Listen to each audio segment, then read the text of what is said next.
We're going to move on to session 4. Blair is back.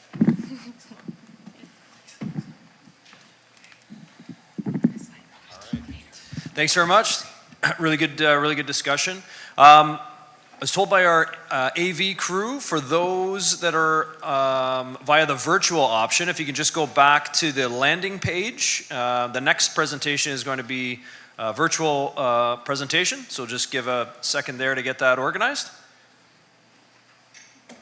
All right, I'll start. So I am Brian Giles with the Impact Assessment Agency of Canada, and I'm just going to take you through today sort of the approach we're using to implement the new Impact Assessment Act. Before I start, I just think people may be wondering if we're going to touch on the recent Supreme Court of Canada opinion on the Impact Assessment Act. As you can read in the response of the Minister of the Environment, I think the opinion provides clarity and direction to what we may need to do to amend the impact assessment legislation so that it continues to serve Canadians' needs, but also respects Canada's unique constitutional requirements. So the Government of Canada is currently carefully but quickly reviewing the Supreme Court of Canada's opinion so that we can understand the implications on the federal process. We are aware that there's a need for certainty and continuity, particularly for those projects already undergoing assessment. And the government will be communicating more details of the approach in the days ahead. So I'm going to give my talk from the point of view that I had written it prior to the assessment, but just to let you know that is the current state of in regards to the Supreme Court opinion. So the Impact Assessment Act, if you look at it, outlines a number of purposes, a few select of which I've put on the screen. And this includes the intention to expand from beyond environmental assessment to consider a larger range of health, social, and economic conditions. It also includes, looking at sustainability, but also one of the objectives of the Act include establishing a fair, predictable, efficient, and timely process. So as you can imagine, this larger expanded set of conditions can conflict with the need to make a timely, efficient process. So one of the ways that we're hoping to address this in implementing the Act is a focus on key issues. So that is, the impact assessment will focus on a smaller set of issues and effects, particularly that are anticipated to be relevant to decision making. All right, so the benefits of this accrue to many of the participants. So a more focused impact assessment, we hope, will allow proponents to meet their 3-year time limit to submit the required information and studies. I think it also can support better participation in the impact assessment and better use of resources for government, but for all participants. Because if you need to review a very, very large impact assessment, it can be difficult. So we want to focus the effort and attention of all the participants on what really matters. It's also a chance in setting the key issues to represent to demonstrate responsiveness to the Indigenous people's concerns and to local concerns. It's also a chance for us to focus our impact assessment to avoid duplication with other jurisdictional assessments and processes. We do recognize that if you're going to set a smaller set of key issues to focus on, there is the risk that you may miss something, particularly if that decisions are made early in the process. There is, I'd say, a fair experience with these sort of assessments, so that risk hopefully is low. I would also just point out that the Act does provide mechanisms that allow us to request information if needed later in the process. So where do we go about setting these key issues? For those of you who are familiar with the impact assessment, this is, or maybe are not, this is a graphic that shows the process as it's laid out. And where we're looking at here is this red box is the planning stage. And this is where the key issues will hopefully be identified. So the planning phase, and this is a more detailed timeline for what goes on during the planning phase, is meant to be in 180 days at the start of the impact assessment. And the main focus, or a lot of the focus of the planning phase, is working towards the end where the agency would issue the tailored impact statement guidelines. And this is where the document where the key issues will be identified, and it's the document that sets the scope for the impact assessment to follow.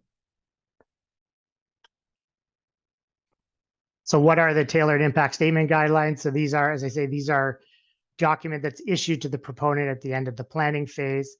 As I say, it does set the scope of the factors for the impact assessment, which is where it includes identifying the key issues. It also provides the information requirements. So what is it the proponent has to provide in their impact statement?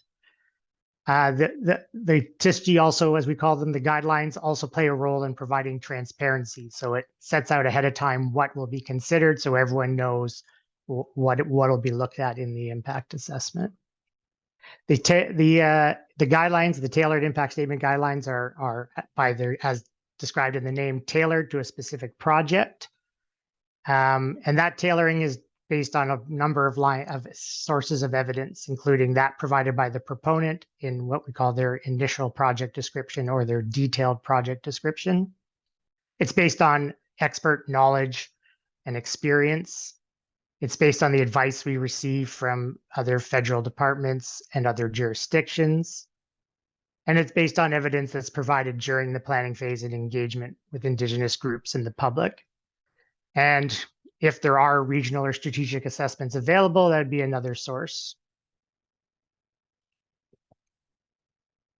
So it is during that planning phase that we would seek to, as I say, to identify key issues so that they can be set out in the TISG or in the guidelines.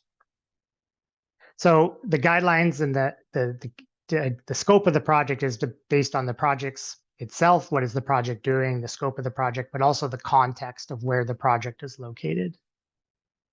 And as I said, key issues are identified based on information provided by proponents, what we hear from our federal experts, what we hear during engagement with Indigenous groups and local communities and the public.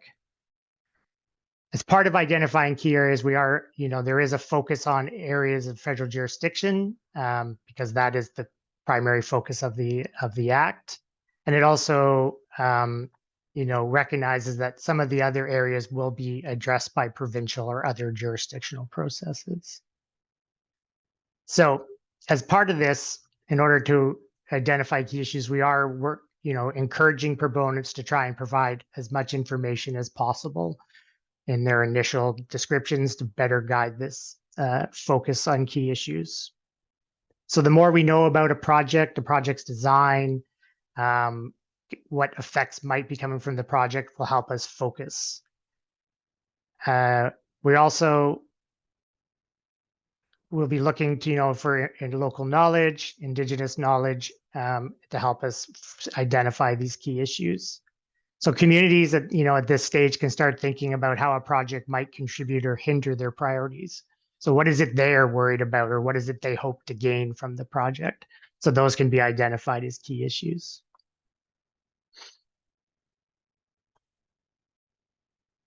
So as I said, part of what it's important during this planning phase to incorporate both Indigenous knowledge and perspectives. So just a little bit about how this would be done. First of all, we do expect proponents to ideally to have engaged with the Indigenous communities and groups prior to coming in and starting the impact assessment. So before they even get to the planning phase, there is the hope that they've already been engaging and have a good sense of what are the local concerns and local issues, as well as the local knowledge. When a project does enter the official planning phase, there will be notices sent out to the relevant Indigenous communities and groups. And at this time, there is participant funding is made available to support their participation in this planning phase. During the planning phase, there are two public comment periods. So on both the original initial project description and later on a draft version of the guidelines. So Indigenous groups will be allowed have a place to set their comments twice during the planning phase, as well as there will be, a direct engagement often with Indigenous groups. There are also examples where Indigenous groups have collaborated during the planning phase in the development of guidelines. So, for example, the Trollis mining project in Quebec, the guidelines were developed by a joint committee consisting of representatives of the agency and of the Cree Nation government. There's also the example of GCT Delta Port expansion, which is a port on the west coast in BC. And in this case, there were Indigenous community specific sections included in the guidelines. So to make sure that their knowledge, local knowledge and concerns were included. So as I said as well, during the planning phase, there is public participation. First part is on when the proponent submits their project description, which is the step that starts the impact assessment. And for the public or any interested party are invited to submit comments through our registry. And these comments are both collected and reviewed by the agency, and they're presented to the proponent in a form of a summary of issues that gets issued. So the proponent gets a list of everything we heard, and as part of their detailed project description, they're expected to respond to the summary of issues. All the comments received are also publicly posted to the registry. So for transparency, so you can see, everyone can see what came in. The agency and the federal authorities will, based on these initial comments and the summary of issues, will start to work on a draft TISG. So a draft form of our guidelines, which will start to focus on what are the key issues. And so the idea is that this draft TISG will then be posted for public comment, and it'll be done in such a way that not only can you see what is being included, but what issues maybe are not being included, which have been determined maybe not to be key issues and will not be included. So there's a chance, so as the agency and the federal authorities identify these key issues, there will be a chance for all participants to review the proposed scope and to provide comments. So what do we mean when we say a key issue? There's no set definition of what is a key issue, but there are many, considerations that would make something more of a key issue. So key issues are those effects which may be anticipated to be significant. They're those effects that may impact on Indigenous peoples and their rights. They may look at just key species or key habitats that are in the project area or relevant to the project. They may be issues or effects that come from novel project activities, components, and technologies, so where we may not have a good understanding of the effects. So that might be a key issue. There may be effects or effect pathways with large uncertainties, particularly when it comes to mitigation, the effectiveness of mitigation measures. So those could be highlighted as key issues to be studied in order to address those uncertainties. Things like transboundary effects, as well as positive effects, where, as part of the act, the decision is whether or not the effects are in the public interest. So there may be positive effects that are anticipated from the project that'll be important to communicate to the decision makers. As well, we also, as we say, key concerns that are identified by the Indigenous peoples or the local communities could also be included as key issues. What is it that people near the project or impacted by the project are most concerned about? So effects that, may be commonly assessed, but for this particular project are expected maybe to be minor, or for which there are well understood mitigation measures or other regulatory processes that would manage them, may have simplified information requirements, or they may be removed entirely from the guidelines. So a couple examples of what this might look like in practice based on guidelines issued to date. So in the example here of a mine in Northern Ontario, we're looking at a relatively large mine in a greenfield area, but in a historic mining region.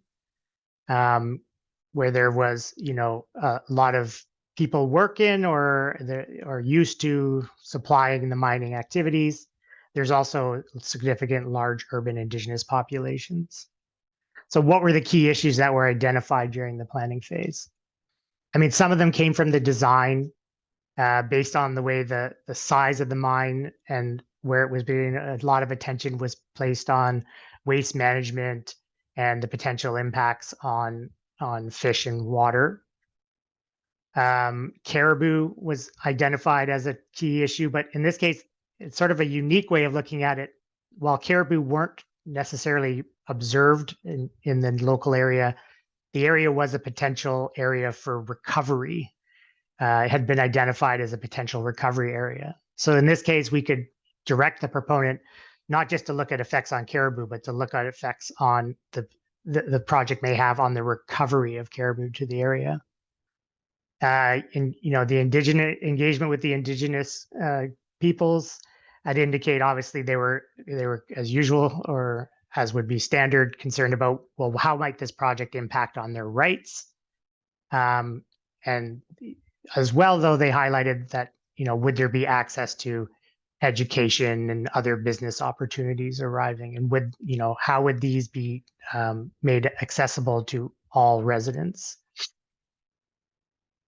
This project also, had the potential to contribute to a government priority, particularly supporting supply chains needed for clean growth.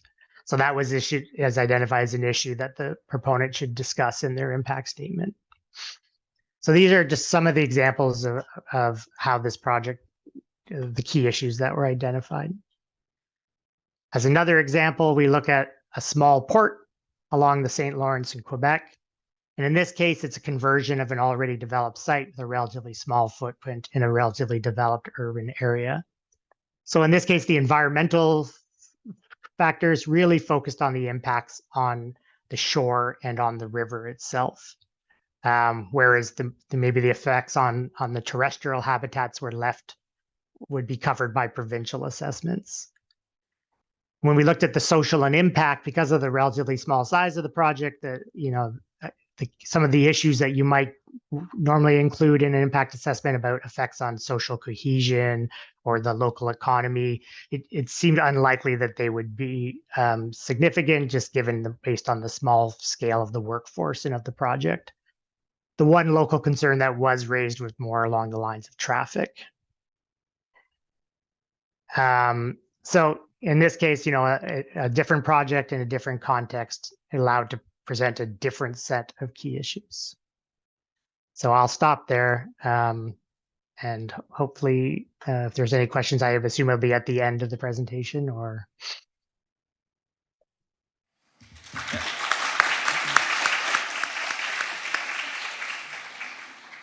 All right, our next presenters are Mir Telper and Catherine Gentile, both from WSP. And they're going to be presenting on early permits, licenses, approvals, and agreements, or PLA, collaboration within the environmental impact assessments.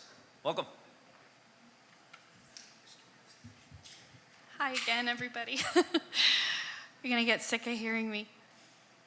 We'll wait for it to get up there. So we're going to be referring to it as PLAA today, or PLA, maybe Mir, that's your preferred, but I usually say PLAA. But we're both thrilled to be here representing our WSP Environmental Impact Assessment Group in Ontario, and are really going to be focusing on, as Blair already introduced, the real benefit of having early and ongoing thoughts and engagement on the PLAA piece of our EA projects, and why thinking about it early is key to both project success and proponent outcomes, where we sort of want to get to a finished product sooner rather than later. we kind of already introduced ourselves, and you can read about us in the program, but I'm going to start by first sort of setting up the process, which most of you should be familiar with, so I'm not going to spend too much time on this, but really want you all to just sort of have this in the back of your mind, particularly as Mir goes through his slides, because we want to remember these process steps and start to think about how PLAA can interact with each of them as early as possible. And that was the intent of this slide, is to sort of set up that process and then reflect back on it and how PLAA can interact with those steps. And why is that important? It's because there's so many inputs to the EA process. Technical specialists on our teams, but also regulators, legislators, everybody. So there's a lot of cooks in the kitchen who are interested in the various facets of a project, but there's also a wide range of specialists who are involved, all of which are going to be touching various permitting and approvals pieces. So having a PLAA person early on, sort of having that focus on the eventual outcomes and making sure that there's consistency early and ongoing in the EA process is super important. So without further ado, here's Mir. Thank you, Catherine. So before I start my part of the presentation, could I get a raise of hand from the people that deal with the PLAs, with the exception of the regulators, maybe from proponents or the consultants? Okay, good. With today's presentation, we are hoping to share information with the proponents and the consultants to, based on our experiences, to hopefully share some knowledge with you guys so that you can utilize to streamline your permitting processes on your infrastructure projects. So we are going to be focusing on permitting processes for the infrastructure development projects. I would just want to go through the phasing of the infrastructure projects, usually the way they are set up, so that everyone is on the same page when I refer to these later on in my slides, just so that everyone is aware. So we start with the EA phase, regardless if it's an impact assessment, provincial comprehensive, or individual environmental assessment, or a municipal class environmental assessment, or any other EA process that has been followed. So Catherine touched on that briefly, and we heard from many other presenters today about the EA process. Then the second phase is the detailed design phase. That's when the confirmation of the permits and the acquisition of the permits occurs. And then lastly, we have the subsequent phase, which is the construction, post-construction operation phase. That's when the compliance with the permits occurs. So we are basically focusing on the initial two phases, EA and the detailed design. So when it comes to the permits, there are a whole lot of permits and approvals. There is no fixed set of permits that applies to all the projects. It depends on the project's complexity, extents of the projects, and the jurisdictions within which the projects are going to be proposed. Here is just a brief list of some of the permits, just to give you guys a flavor of some of the permits that exist out there. Usually or typically the permits are grouped into three major categories related to federal, provincial, and municipal permits, depending again on the project impacts. We often, in the permitting phase, forget about the indigenous engagement or the agreements with the indigenous nations. We heard in the presentations earlier today that how important it is to have an early engagement with the indigenous nations. If you are carrying out any stage 1 and stage 2 archaeological assessments, it's really important to initiate those discussions or those execution of those agreements early on during the permitting phase. So that's why it's really important to consider that engagement with the indigenous nations during your permitting phase of the project. And then lastly, we have the private property owners. That's again depending on the project's impacts on any of the private properties. So why is it important to integrate the permits early on? One of the obvious reasons is the impacts on the project schedule. It's a risk. If you don't have the permits on time, your project could get delayed, construction could get delayed. It has a ripple effect on other elements of the project. Potential reason for potential non-compliance. If certain permits are not in hand, projects go to construction, you find out later on, that could cause potential non-compliance issues. Then there are other issues associated with that. So keep that in mind. Relationship building exercise with the indigenous nations. Oftentimes through the EA process, the engagement with the indigenous nations would have initiated.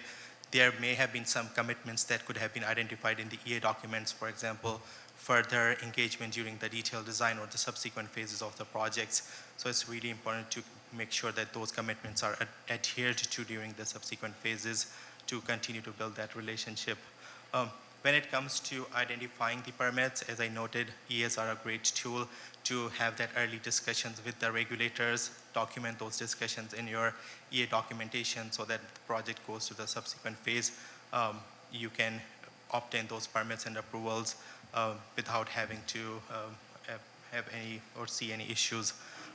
Some of the ways to streamline, again, this is not a standard practice, but some of our learnings that we are just sharing with this group here. Initiate discussions early on in the EA phase, document those discussions.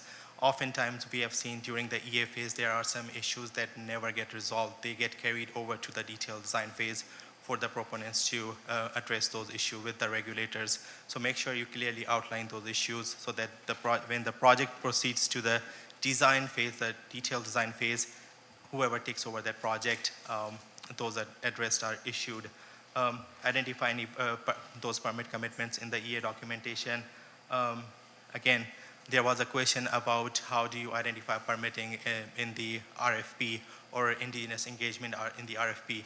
Again, this is for the proponents. If you are like initiating the RFP process for a project, identify the permits and leave it for the consultants to figure out. If consultants find something that is not covered in the RFP, make sure you raise it your QA question and answer process with the proponent. So just again, some of the ways to address those risks. Permitting metrics are a great tool to keep track of permits. So for those who may not be familiar, permitting tool is basically could be as simple as an Excel spreadsheet which would identify the required permits for a project, your contacts with the regulators, permitting timelines to keep you on track on the permitting, to let you know that when do you need to submit the permit application so that you have those permits in handy so your projects can proceed to construction. And last but not least, monitor the legislative changes. We have seen recently there have been so many changes, legislative changes within the environment we work on. So make sure that you monitor those changes and see their implications on your projects or your permitting strategy and come up with the solutions to address those strategies, those risks, sorry. So when you put all these words into a roadmap format, it's always not as easy as it sounds. It's not just submitting the application, getting the permits. As I mentioned, you would have initiated discussions with the regulators early on in the EA phase. If you identified any issue or the regulators identified any issues, make sure that when you are in the design phase of the project, take a step on addressing those issues before you go back to the regulators so that your process, your permit acquisition process is streamlined instead of you sort of wasting their time and your own time without having to any regard of the previous concerns that were identified. And again, with this whole process, there's always back and forth between the regulators and the proponents to address their concerns or any of the design comments. So once you go through this process, it's always a great idea to engage early on and engage often to make sure that you have permitting on time. So here we present a case study, a project that we are supporting with Black and Beach, WSP supporting Black and Beach with City of Toronto for Black Creek Sanitary Trunk Sewer project. The problem at hand is that the existing Black Creek sanitary sewer was built in about 1960s. It's approximately 15-kilometer long sewer. that services an area of approximately 5,500 hectares.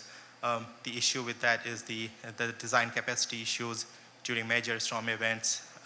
The flows from the sanitary sewer, they are released to the Black Creek watercourse. That has impact to the environment and the water quality. So to address that issue, and I forgot to mention one point that from the previous slide, that problem is anticipated to get worse with the future development that's supposed to occur in the next few decades in this area. So to address this issue, the City of Toronto initiated a municipal class environmental assessment back in 2015. That assessment was completed in 2020, and the proposed solution was to build a network of sanitary trunk sewer that is approximately 20 kilometer long in limits to its extent. With that long of a sewer alignment, it crosses various jurisdictions, as you can see on this slide, including federal lands managed by Canada Lands Company, provincial lands, and TRCA regulated areas, TRCA properties, as well as City of Toronto property, then the Toronto District School Board. So again, long list of permits required for the project. Not going to go through each of these permits.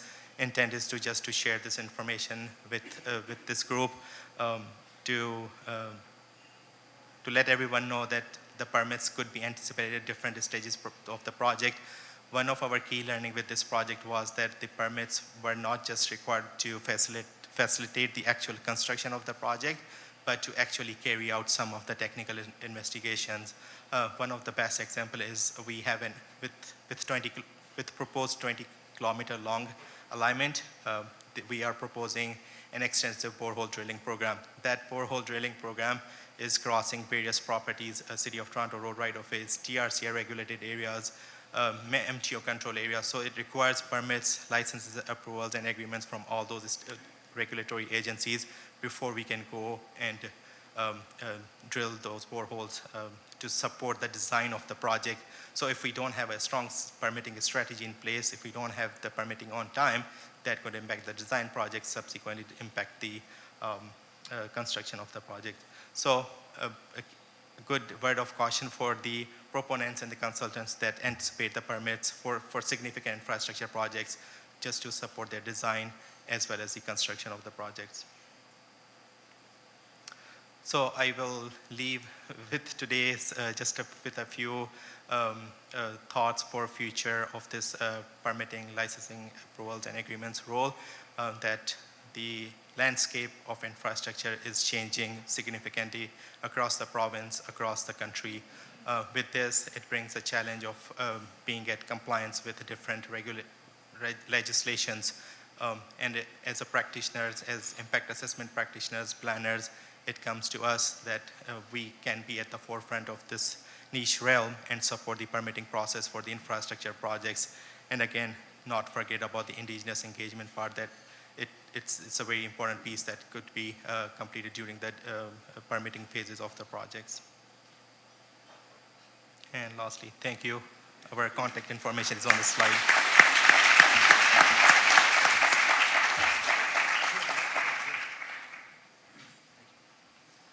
Thank you very much for that. All right, we're back, we're at our last presentation. That's MECP and Ross Lashbrook and Peter Brown.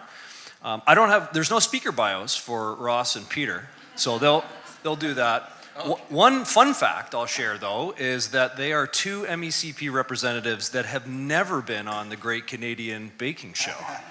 That's a shout out to their colleague Andrew Evers, who's on. If you haven't seen the show, it's awesome. Check it out, okay? Yeah. That's awesome. Go, Andrew. Okay, hi everybody. Last one of the day. We can do this. Thanks very much for the.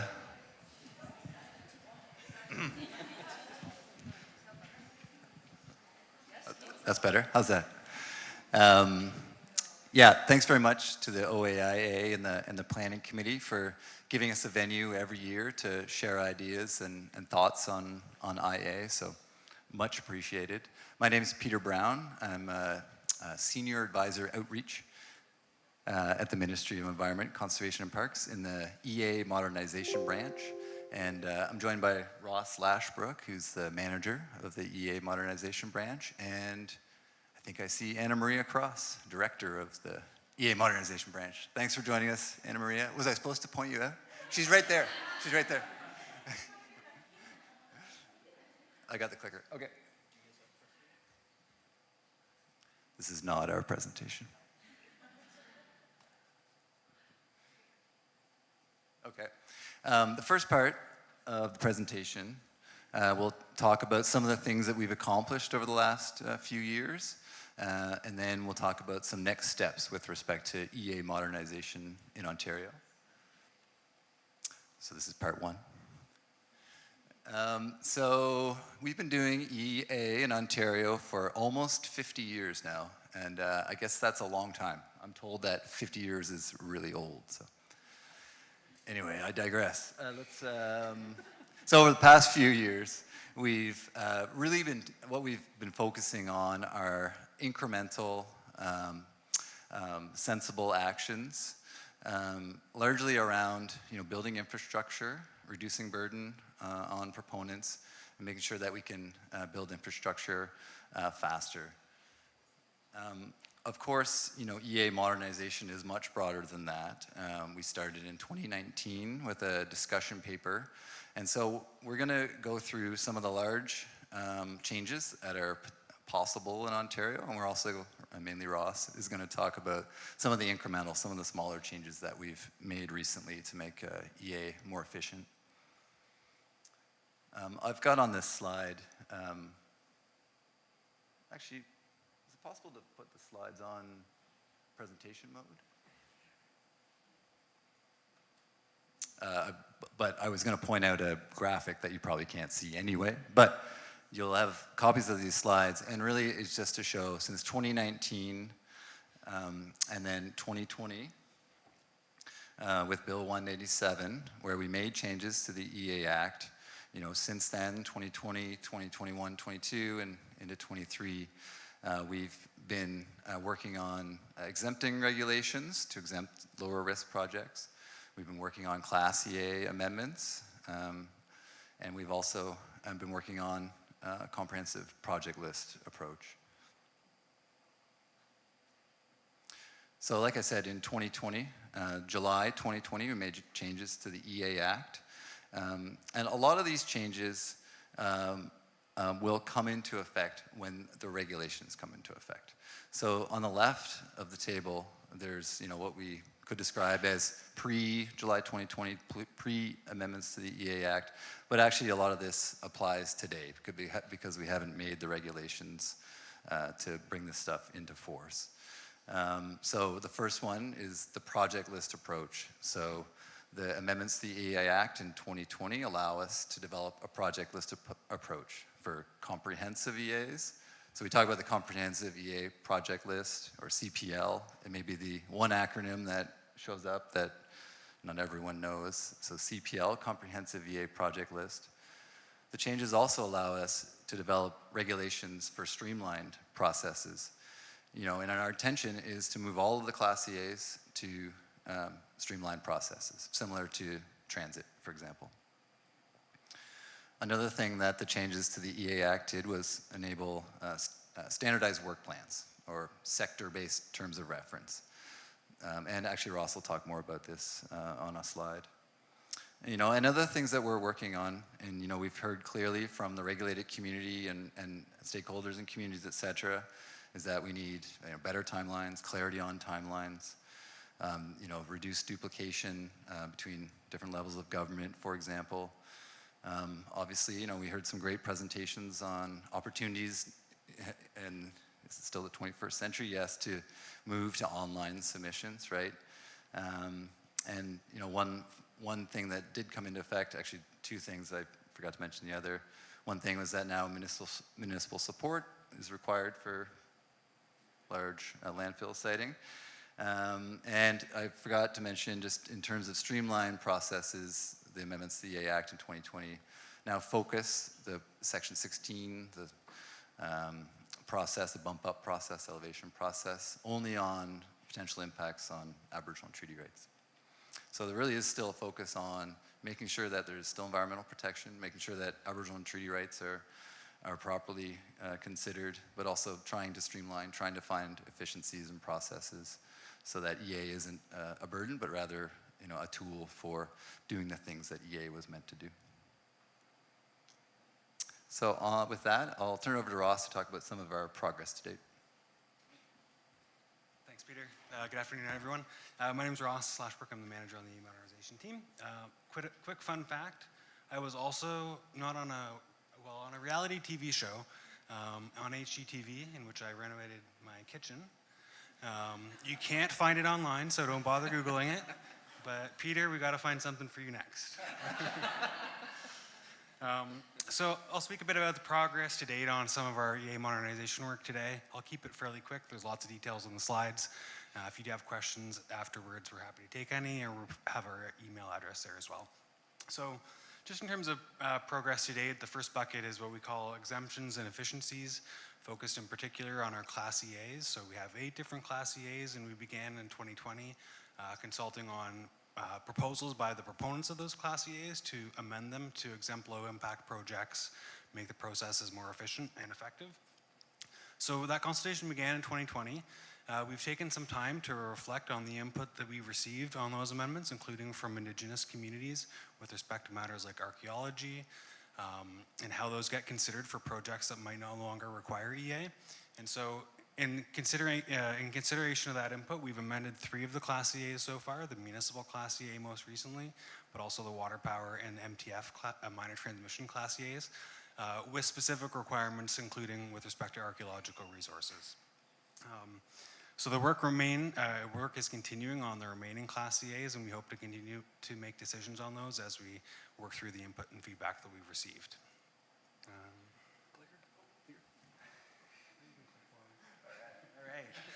Thanks, Peter. So the next bucket is a series of different low-risk activities and changes that we've made. I won't go through all of them in detail. We spoke to the amendments to the Class EAs that we've made so far. We've also exempted forestry activities in recognition of the regime that MNRF, Ministry of Natural Resources and Forestry, has in place on forest management activities, as well as land claim activities and activities associated with the Algonquin land claim in particular. In terms of the Class EA process, many of you who are familiar with the Class EA process know that in 2020, one of the changes that took immediate effect was to change or focus the bump up request process on impacts to Aboriginal and treaty rights, with proponents being responsible for addressing other outstanding issues that come up during the Class EA process.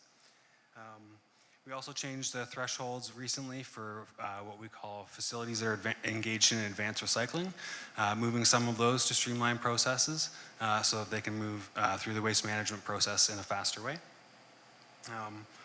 We, in this year, amended the Act to allow the minister to waive a waiting period. So for Class EA projects, there's a waiting period at the end of the process. The minister now has the authority to waive that waiting period where a project is ready to proceed and there are no outstanding concerns. And then most recently as well in August, we made some regulatory changes to the waste management process to allow certain landfill expansions, so smaller landfill expansions, to follow a streamlined process instead of requiring a comprehensive environmental assessment. Peter highlighted what we call the CPL. So we began consulting on this one first in 2020, again in 2021, 2022, and most recently in March of this year, we sought input on making some revisions to the comprehensive project list that would move highway and transmission projects in particular to the streamlined process. So this change, the move to the comprehensive project list, is sort of one of the fundamental transformational pieces of the EA modernization, because it really will shift how EA applies in Ontario. We've had to do exemption orders in the past for things like monuments on Queen's Park grounds because they would have required an individual EA, because the Act was structured in the 70s based on who was doing the work rather than the project. So this change will allow us to flip that. All the projects that require a comprehensive EA will be the ones clearly identified in the regulation or in a Class EA or a streamlined process. So the work on that proposal continues, and we hope to have more to share with you in the future on that. Municipal infrastructure is a big one for us, a big one for the provincial government, broadly speaking. The municipal Class EA was amended in March of 2023, so fairly recently. Made a number of process improvements to that process. We also exempted a series of projects, including some made subject to an archaeological screening process to ensure that those important resources could be considered for projects that don't have other EA requirements any longer. We also know that more can be done to improve the EA process for municipal infrastructure, and so after the approval of the amended Class EA was made, we began consultation on a proposal to further evaluate what the EA requirements for these projects should look like in the future. In particular, when we think about moving our Class EAs to streamline regulations. So that is meant to reflect and get the input that we sought on that, was really meant to get a better understanding of how the planning process, other regulatory regimes by municipalities, conservation authorities, and other bodies factored into decision-making on these projects, so that we can make sure we're focused on the highest impact projects and the ones that don't have process under other planning processes that are out there. During that consultation, we heard a lot of good feedback, and so we're working through the input that we received on that one as well. At the same time as we consulted on that proposal, we also signaled that we're working on a number of other measures. Peter mentioned these briefly at the beginning, and that some of the changes that were enabled when we amended the Act in 2020. So they include the development of sector-based terms of reference. So these are really about providing a standardized template for certain types of projects, sectors, so that they don't have to prepare project-specific terms of reference every time. They could instead use a templated approach that would have some flexibility to accommodate project-specific factors, but really would help them get through the process and help the public and others understand what the recipe looks like for that type of project from the beginning. We've talked about guidance for proponents as well. We've heard clearly proponents need better guidance on how to get through the process, what the ministry's expectations are, what the ministry's expectations are in terms of technical studies, in terms of consultation, in terms of impact assessment more broadly as well.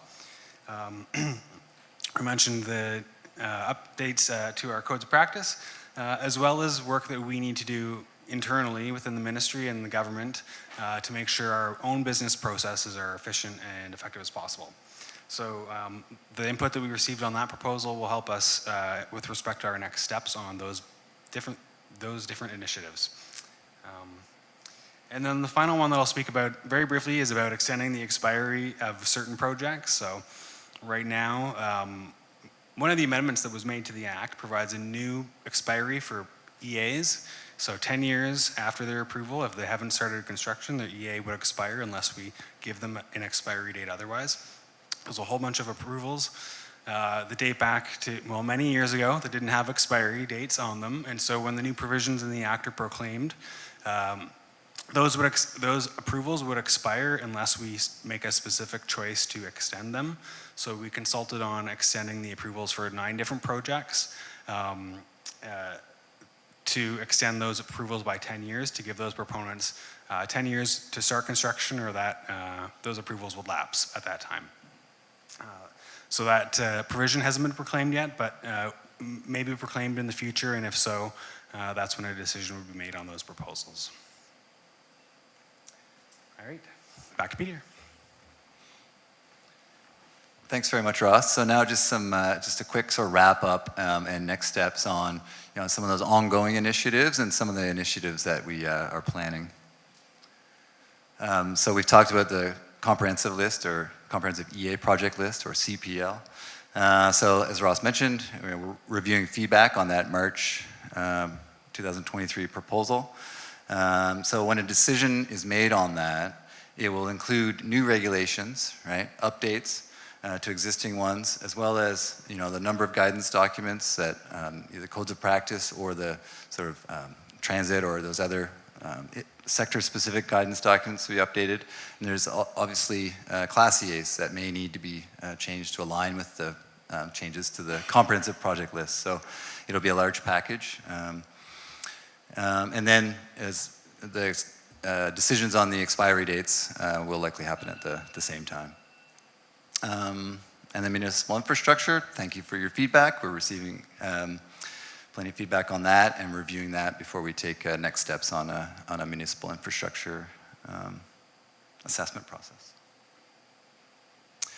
And then so upcoming, these are very exciting for us. We've talked about the proposed sectoral terms of reference. So this would be by regulation. We would start with a sector, looking for feedback on that. They would allow a proponent to follow a preset work plan, right, for the terms of reference. This would still need to be approved by the minister, but may shave a year and a half or whatever off that terms of reference stage. So guidance and internal processes, really important. We hear over and over again that guidance for proponents and for the public and communities, Indigenous communities, needs to be continually updated, right? Our codes of practice are from 2014. So, we hope to embark in collaboration, particularly with Indigenous communities, that we have a code of practice for consultation and comprehensive EAs, and would really like to work closely with communities on that. So, we're fingers crossed. And we'll be seeking public input as well. Thank you very much.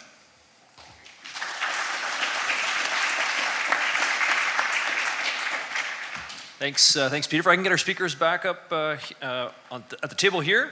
We've got about 10, 15 minutes for questions. Right before we do that, I apologize, our moderator for this session wasn't able to attend, and I didn't acknowledge our sponsors for this session, bronze sponsors, so thank you to UBC, Intrinsic, Parsons, and WSP for their sponsorship on this session. All right. So, again, about 10, 15 minutes. AV squad, not sure if we can bring Brian back up. Perfect, thank you very much. Questions?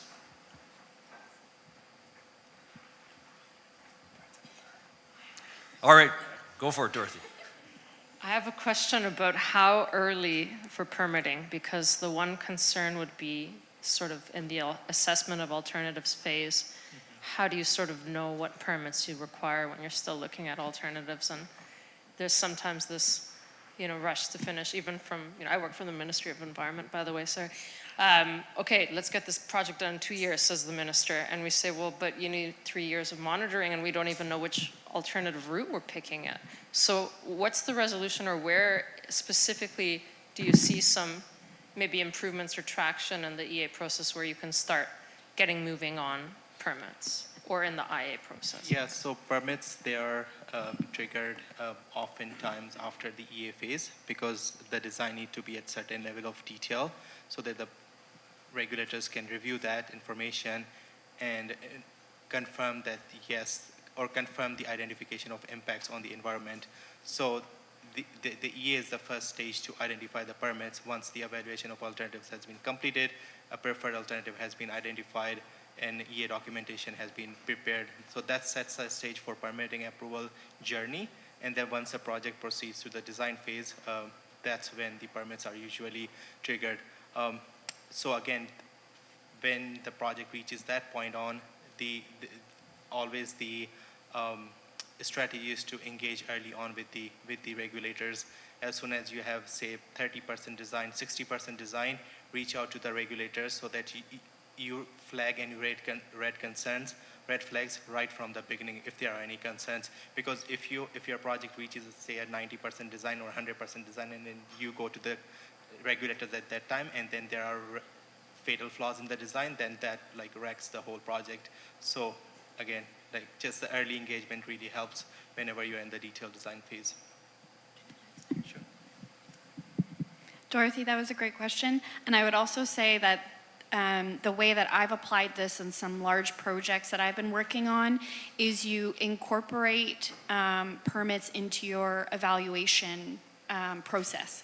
So you start to say hey, this route alternative or this option is going to be obviously requiring a little bit more permitting than maybe another, so that sometimes that can sort of like come into the evaluation process. So just even having that as like in the back of your mind as you're starting to assess different options can maybe help you and your proponent really understand what things are going to look like down the line for each of those options. That's a very good point too. It's just even at that point, heads up, we're going to be coming to you very likely, you know, if half of this, whatever half of these alternatives are approved. All right, next question, please. Hi, my question is for MECP on the municipal EA. So if my memory is correct from the proposed changes in the 2023 proposed changes, there's a lot of similarities between the 2019 proposed changes. If that is my correct memory, why were those changes not implemented in the 2023 amended EA? And if they weren't implemented, why are they still being considered? Thanks. That's a great question. So in 2019, 2020, the proponents of Class EAs were asked to propose amendments to their Class EAs. So this was led by the proponents of the Class EAs, not the ministry. They submitted a proposal. We began consulting on it. And through the process of getting input on the proposal, a decision was made on what aspects of the proposal to proceed with and which aspects might not be appropriate at that time. So not all of the things that were proposed by the municipal engineers were accepted by the ministry, with the opportunity, though, to recognize, you know, the ministry has said making the process more efficient for municipal infrastructure in particular is a priority, which is why we began consulting in March of this year on reevaluating what the EA requirements, broadly speaking, should look like for municipal infrastructure projects. So that's an opportunity for us to further reflect on what EA should apply to for municipal projects and what that should look like. Hope that helps. Great, thanks. Hi, also for MECP. My question is about the upcoming initiatives. One of the things that we heard today was inconsistency in needs assessment. And some needs assessments are very fulsome and some are not. So my question is one of the upcoming initiatives, or could it be, standards for needs assessments? Sure. I mean, so far, right, what we've been doing, so for example, with the comprehensive EA project list, is really trying to nail the list of projects. What projects require what level of assessment, right? Yeah, next would be how EA is done, right? We've got codes of practice. My focus is on consultation, but then I segue to Ross. In terms of those things like alternative assessment, needs assessment, you know, we're focused on what, you know, the mechanics of what projects require what EA, but in terms of those things, you know, those would be codes of practice, those would be next steps, but anything further on that? That's a really good question. I think the other, you know, as Peter said, the future guidance work that we've identified is an opportunity for us to look at how the program is administered as opposed to what's in it. And also our work on sectoral terms of reference also gives an opportunity for us to think about what we describe as requirements and or what's not a requirement for those projects that are eligible to follow a sectoral tour, for example. Thanks. Great. Question over here. One more MECP question. Sorry, guys. Two questions, actually. One of them is, do you have any visibility on the codes of practice and timeline? Well, you guys have been talking a bit that they've been sort of percolating in terms of updating them, and they're getting a little dated, obviously.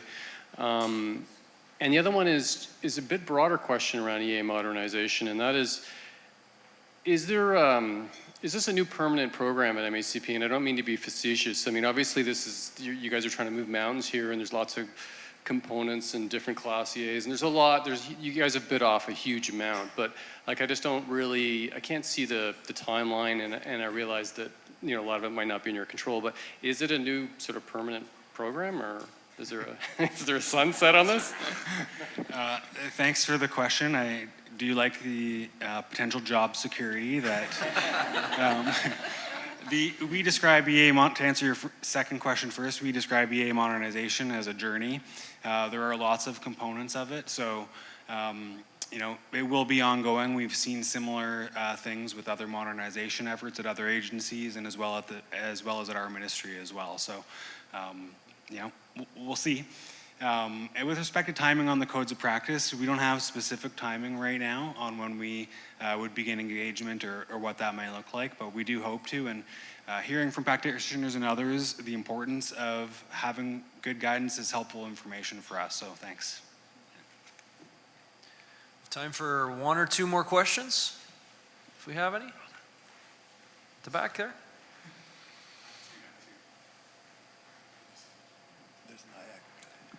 Thank you for your presentations. I'm going to take a bit of a different spin. And on this topic of modernization, when I think of modernization, I think of the crises that we have on our back door. And I'm just wondering, if we think of all these crises, climate change and biodiversity, and this idea of modernization and changing the process to focus on key issues, how do you scope in things like planetary boundaries? So it's a question that's a bit out of left field, but I'd love your thoughts. Thank you.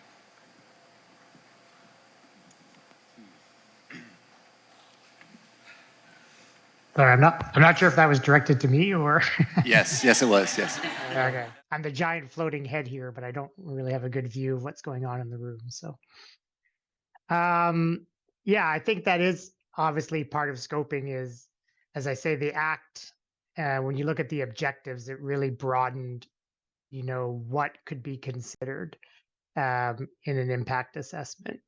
But in the same time, it's been given very set and in some cases very tight timelines, right? So we're constantly having to balance this idea of looking at more issues, but looking at them within the legislative time limits. And so I guess,